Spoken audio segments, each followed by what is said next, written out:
Hi, and welcome to Blue Honor Vlog. I thought I would try doing some vlogs instead of just writing, so that you can actually get to see my face and hear my voice. So, this is The Shadow Soul, and book 2 will be coming out this summer, and I'm really excited about this because I'm offering it for free to readers on Wattpad pretty much forever. May regret saying forever, but it's, hi Sadie, it's going to be on there for you to read, to get you started on the trilogy. And don't forget about the companion. A lot of the artwork and stuff that I've done for the book is going to be included in the companion, so you can go and check that out. So if you have a question about anything, any of the terms and stuff on the books, things that are giving me a little bit of trouble, you can use that companion. I also suggest using YouTube, because YouTube has a lot of the pronunciations for the words. If you're struggling with that, you absolutely need to know how is this said. So, the point of this video was to introduce you to one of my favorite characters. Zacharias, as I call him, not Zacharias, as some may read him, is my absolute favorite character. He is Miles' eldest brother, and he's a bit of a stoic, but pretty smarmy, actually. He's got quite the sense of humor, and he enjoys playing on people's emotions and stuff. Not hurtful, but just to have fun. So I'm going to read to you a little bit of Zacharias. Mile cradled the puppy on one hip. Her sandals stickled from the other hand. In the distance between tall cypresses, the roof of a grand marble villa gleamed in the sun. The porticos and gardens, the fountains and pools were overwhelmed by guests. She gritted her teeth. Everyone she knew was there.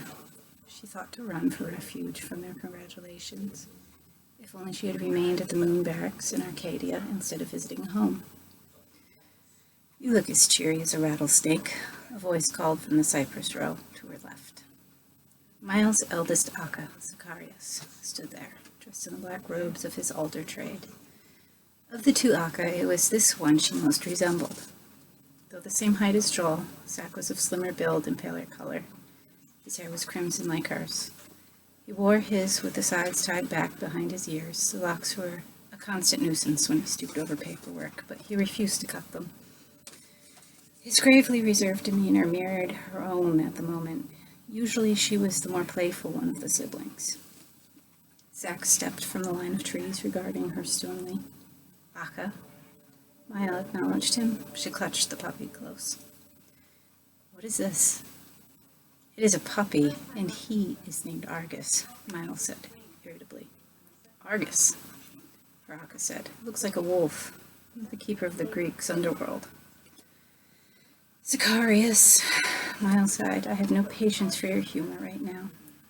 "Ketu is not a death sentence, Kata," Zach said, taking the puppy from her. Zach lifted Argus before his face and studied him closely. The sleeve of his robe fell back, revealing the pale hands. A second black sleeve clung tight to his wrist. But the weavings of clan marks stuck out from underneath and trailed at the back of his right hand.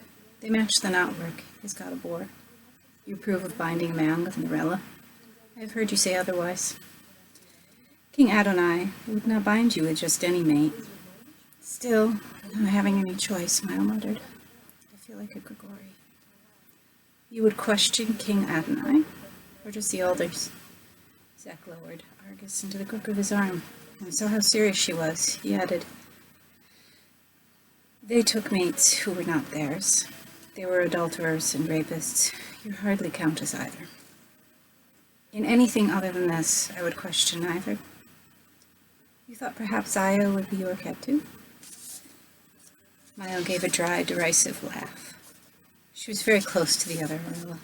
They had grown together. There was indeed love between them, but not the same as the Angles wished to believe. Still, Zaya would make a far more reasonable mate than Ketu with a human. She was in her resonance. They must have understood that danger. They risked her welfare by placing her in bonds with a human. Did they not even consider someone among her other friends?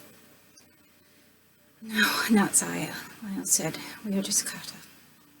Perhaps the likely deliverer of this package? Zack teased, holding up the white wolf pup. Mile paled. Most certainly not, she blushed. A Svarg watcher is as bad as a human. I see. Peace in your heart, Zack smiled, eyeing her profile knowingly. He decided not to press her about Gediel. You're not being led idly, though I don't exactly see the good of it. Your elders do. Think of it. He paused, seeing something cross her eyes. He grimaced and continued. Think of it as a mission. Zack again lifted the puppy to eye level. The small ball of white fur tried to lick his face, but found his enthusiasm met with a stony response. Maya longingly watched her new friend in the hands of her Akka. The wolf was well trained and content with him. She wavered between finding his Amba and keeping him. He would make a strong soldier and perhaps even a brilliant leader. The pup panted, eyeing her in return. Her affection was won. She frowned, wanting to keep him and fearing that a guardian would soon be by to collect him. The worst would happen if Gediel showed now. He's lost his way. I was just going to feed him and then look for his Amba. Mile explained. He's weaned, Zack murmured. Zack handed the pup back to her, indicating the penannular he wore. She stared at it as if it would burn her. I think he or Fenrir means you to be his dam now. Not that you won't be too busy with your own litter soon. He looked to her with a tiny curl at the corner of his mouth, his finger wiggling the penannular on Argus's collar. Not amusing. They wish me to bed and bear children for a human. This is most dreadful, Miles said. The symbol about the wolf's neck was forgotten for the moment. Zack cheerlessly petted the puppy's head. You and Amba isn't amusing in the least, dear Gata. It is not what I meant, Miles said. Come. Zack clapped his hands. You'll be late for your own party. You know how Amba and Matula are. At least you'll have Zaya to comfort you. Who knows? Perhaps the king will give her to you in Dominic's stead when he sees you so miserable. Would that he could, I'd accept any other mate but this. Zack turned and made his way toward the garden of gathered revelers.